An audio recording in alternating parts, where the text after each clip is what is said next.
Kalau kita solat witir, boleh tak kita nak baca kunut sebelum 10 Ramadan yang terakhir? Tak boleh. Bacanya ialah 15 yang terakhir. Kalau sebelum 10 tu memang orang baca dah. Dia baca gini, nisfu. Nisfu ni bahasa Arab, bahasa Melayu maknanya separuh. Faham? Jadi Nabi baca kunut, sahabat baca kunut dalam sembahyang witir, dalam hadis, ketika an-nisfu min Ramadan, sudah separuh daripada Ramadan. Mana 14 malam dikira separuh, esok 15. Itu separuh. Faham tak ke? Jadi kalau mu awal-awal mu bagi witir baca kunut, dak betul. Kunut ini dibaca selepas separuh bulan Ramadan. Di dalam sembahyang witir, bukan dalam sembahyang tarawih. Dalam sembahyang witir. Dia gitu. Kalau kita solat witir, boleh tak kita nak baca kunut sebelum 10 Ramadan yang terakhir? Tak boleh. Bacanya ialah 15 yang terakhir. Kalau sebelum 10 tu memang orang baca dah. Dia baca gini, nisfu. Nisfu ni bahasa Arab, bahasa Melayu maknanya separuh. Faham?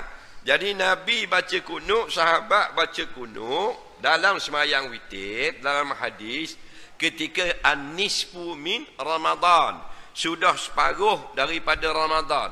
Mana 14 malam dikira separuh, esok 15. Itu separuh. Faham tak ke? Jadi kalau mu awal-awal mu bagi witir baca kunut, dak betul. Kunut ini dibaca selepas separuh bulan Ramadan. Di dalam sembahyang witir, bukan dalam sembahyang tarawih. Dalam sembahyang witir. Dia gitu.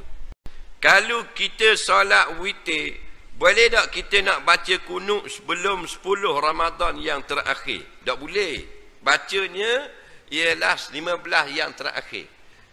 Kalau sebelum 10 tu memang orang baca dah. Dia baca gini, nisfu.